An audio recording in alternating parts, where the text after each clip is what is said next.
In this tutorial, we will be discussing measured numbers and significant figures. So when you're actually taking a measurement where you're trying to get a quantitative value, we're going to have to look at how significant those digits are. In other words, where did you round the number off at? So if we look here, most people would not just simply say the board is 4.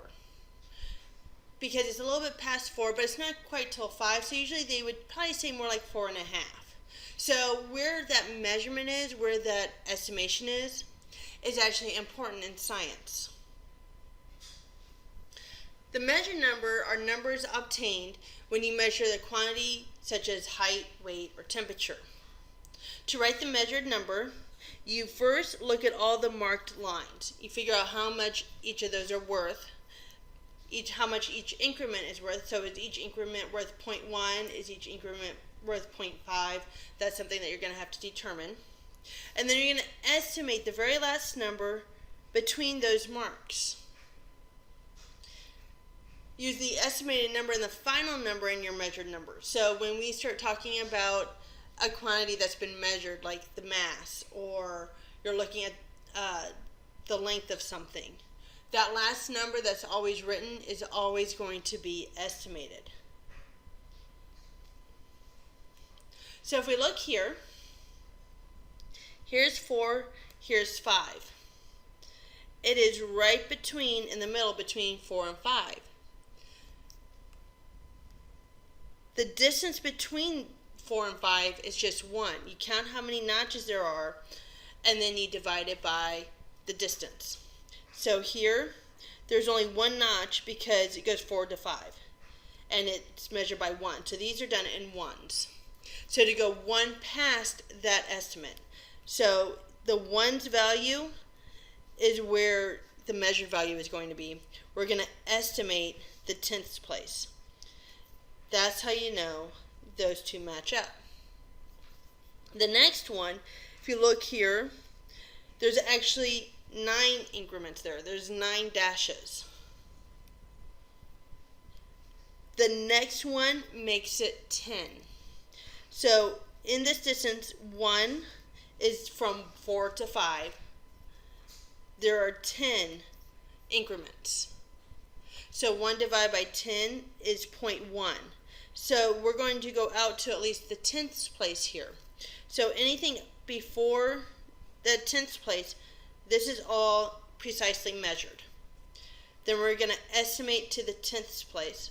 That's going to be, that's also going to be known because we can count those increments. Then we're going to estimate 1 past that. So we know it's at least 4. We can count that this line, that piece of wood, goes at least through the 5th dash. So that's how we get the 0.5. We're going to estimate 1 more past that. It's about halfway between that 5th and 6th dash. That's how we get this.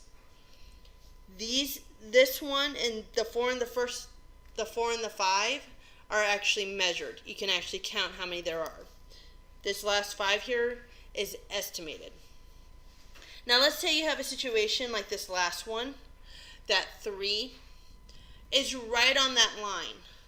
But if we just say 3, people are assuming that we estimated at 3. That's between 2 and 3. We don't really know. But because we actually think that it's right on that line, we're going to put 0.0. Because if it goes from 3 to 4 and it stops directly on 3, we're going to estimate that it's right on the line. And that's how we get 3.0. So when you're given a number, not necessarily when you're taking the number in the lab, but when you're given a number on a piece of paper, you need to determine what's significant and what's not. The big rule are the zeros. There's leading zeros and there's trailing zeros.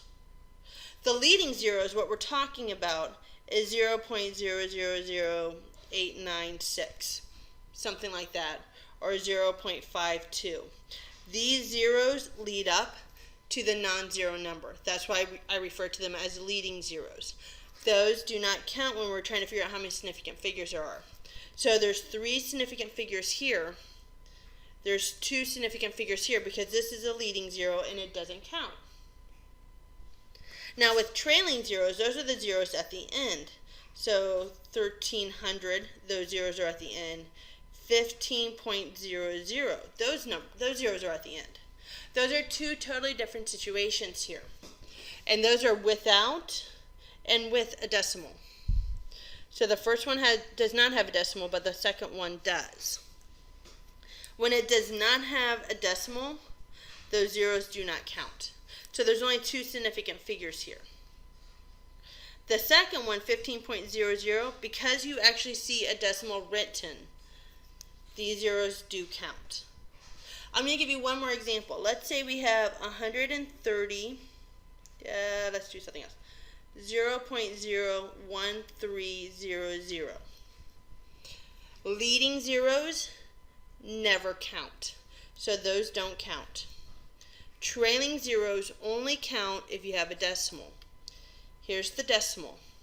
So therefore those zeros do count. So I have 4 significant figures in that particular number. Let's give you some more examples. These here don't have any zeros at all.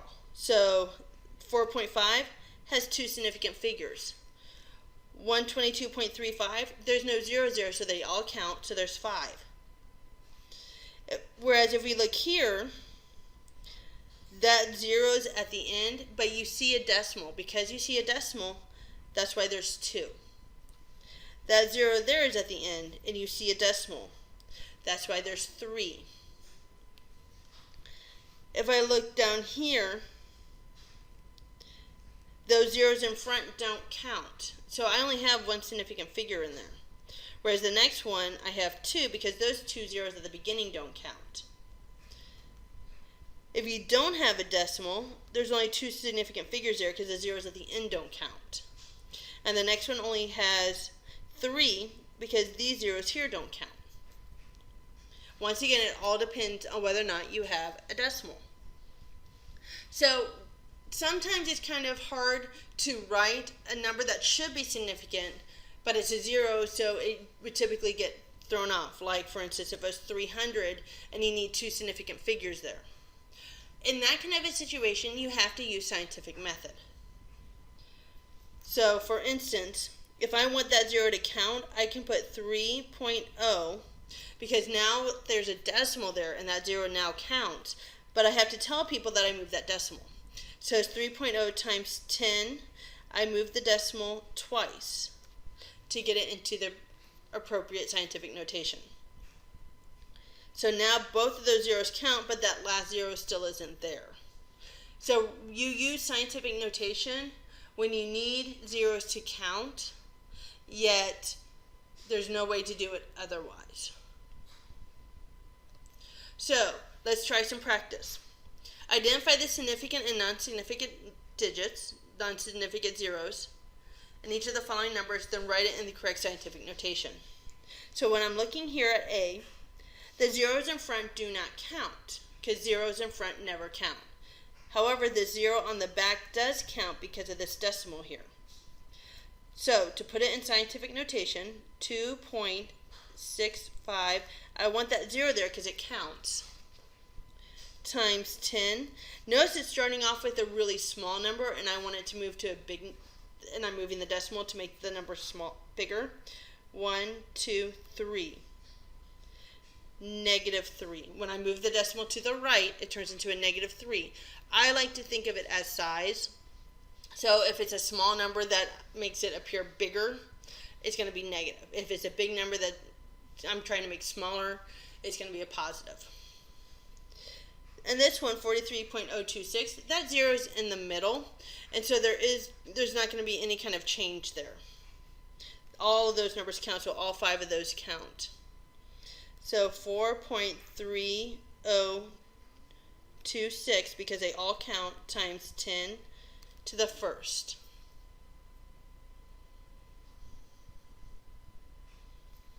Then the last one, these zeros here do not count, so those are insignificant. So 1.044, I'm not going to write those zeros because they are not significant, times 10 to the 1, 2, 3, 4, 5, 6.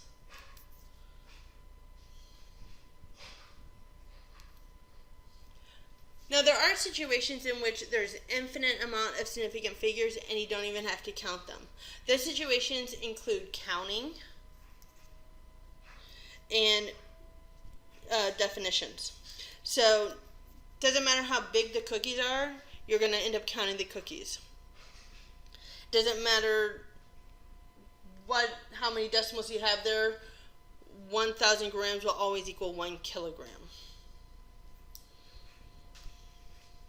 So here's some examples of some exact numbers that are infinite number of significant digits. You don't have to count them. The main thing is you don't have to worry about them when you start doing calculations. Because determining significant figures, what we're really doing is leading you into doing the calculations. So here we have 8 donuts, 2 baseballs, 5 capsules. No matter what, those are counted numbers. You don't have to use those in calculations. The metric system and US system equalities, something equal to something else, those are definite. You don't have to determine the significant figures in those. So identify the numbers here that are measured or exact, and then the number of significant figures. So 3 coins, that's a counted amount. So therefore, that's going to be infinite. That's an exact measurement. The diameter of a circle is 7.902. That is measured. This last number is estimated. There are 4 significant figures in this number. 60 minutes in an hour, there will always be 60 minutes in an hour no matter what. Therefore, it will always have an infinite number of significant figures because it's an exact value. And that is an overview of how to determine the number of significant figures.